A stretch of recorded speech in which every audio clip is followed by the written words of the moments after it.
Hey there! Today we'll talk about this pen. I've already covered this pen. This is a Serwex 162. I got this from Fountain Pen Revolution, but the previous Serwex I reviewed was a regular nib version. And this one has the new flex nibs sold by Fountain Pen Revolution. These nibs are interesting, have no breather hole, have a very deep slit, runs, all the way into the feed, and that gives you line variation. So, although I've already covered this pen at some point, I'll just go through the motions again. Top of the cap, a nice diamond. It's made of plastic, but it's, sort of pyramid-shaped thing. A round pyramid, is that even possible? Wait, no, then it's a cone, right? Well, whatever, it doesn't really matter. You know what I mean. It's just a pointy, round thing. Got a clip. Gotta be a little careful. You can bend these clips. There's a nice hole right there. Make sure the barrel, the cap won't draw a vacuum when you put it on there. Plastic. Maybe some of the vegetal resin before I say plastic, but in any case, it's not metal or anything. Two little rings there. These are real rings. They're not painted on, as far as I can see. They seem to be heat set into the cap or something. It's interesting. Barrel with the word Serwex, and then something I really cannot read. I'm not sure what that's supposed to be. It doesn't say 162. Now this is just, it looks again like this was heated and it was just scratched in there, then filled with gold paint. These are inexpensive pens, okay? So don't I think you cannot nag about details like that. You're buying an inexpensive pen, and some of the detailing will be inexpensive. It's just the way the world works, and there's nothing wrong with that. If these are decent pens, then there's no problem. Piston turning knob. It's a piston filler. One of the cheapest piston fillers you can get, as far as I know. The nib I already talked about. We got an ink window. I know this won't really focus, but it will definitely give you an idea. So there's ink in there, and you see that just move around.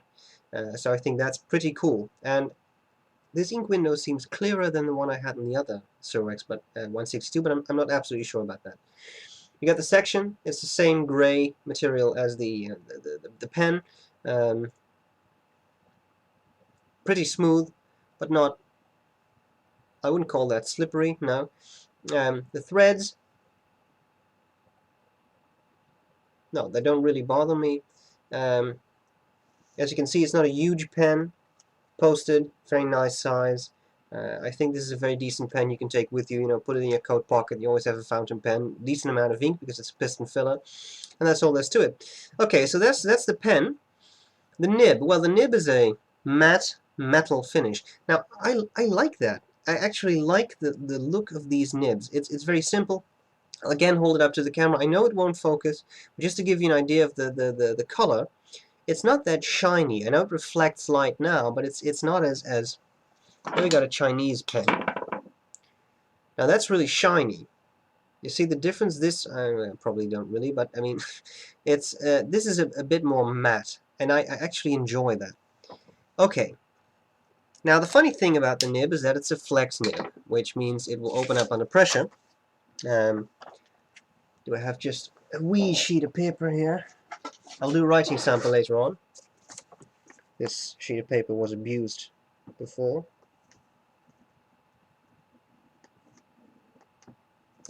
Something like this, okay? So it will definitely give you a lot of line variation.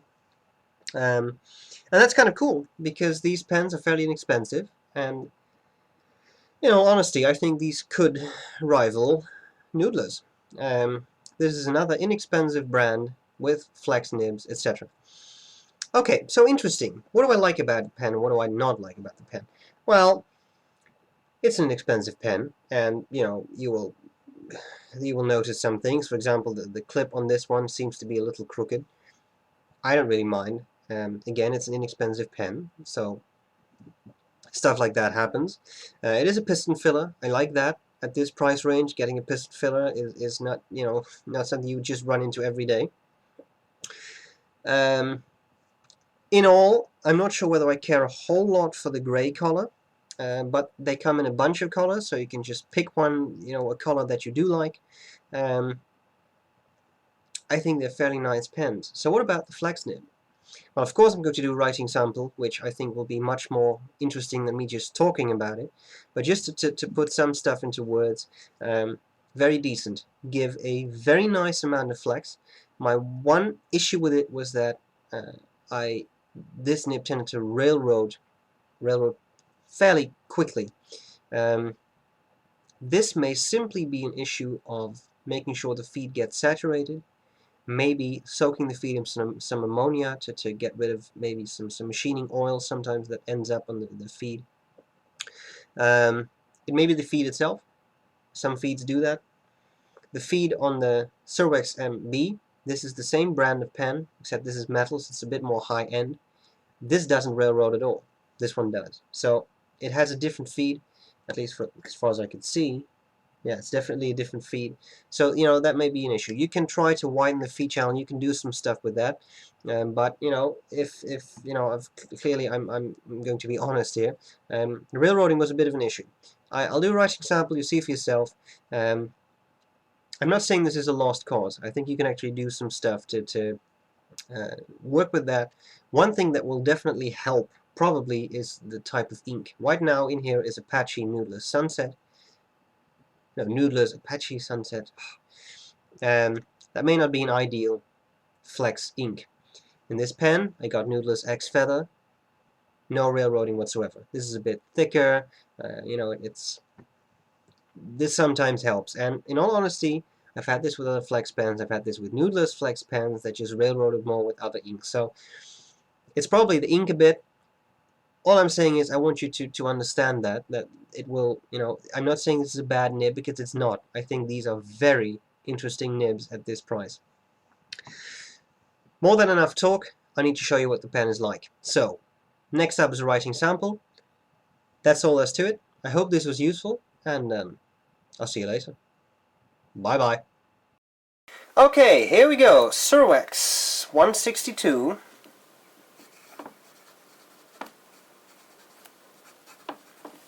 Flex.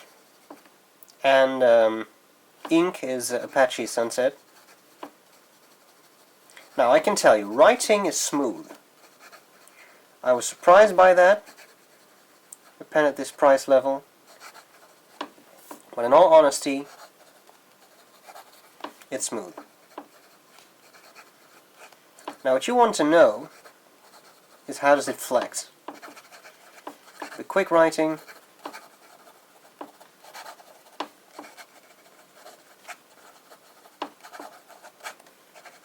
feed keeps up. Lazy up. Well, okay. What about the flex? Well, there we go. Railroading. Just put some extra ink into the feed. I'm exaggerating a bit there, but you know. No measures like half measures, so there we go. That's a lot of ink. Flex, my friend, flex. You need to go slow. When you go slow, it's all fine. When you speed up, you got a problem. This is not uncommon. A lot of pens have this, and the Noodler's pens have this. I'm not sure whether they have it as pronounced as this pen does. But let's face it, if you're going to do flex writing,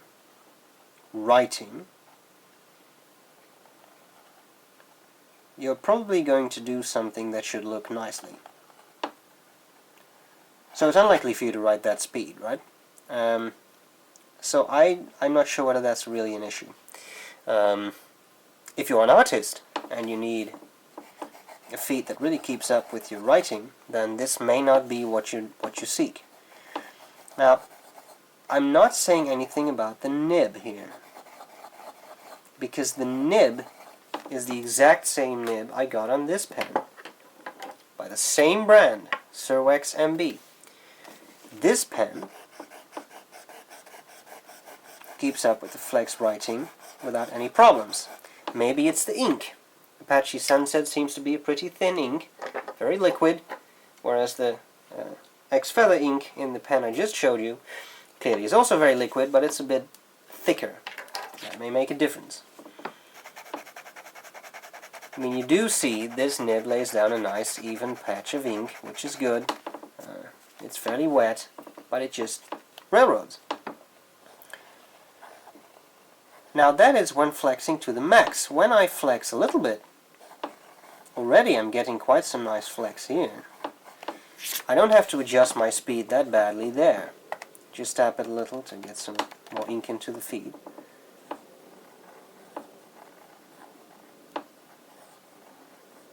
And now it's completely dry.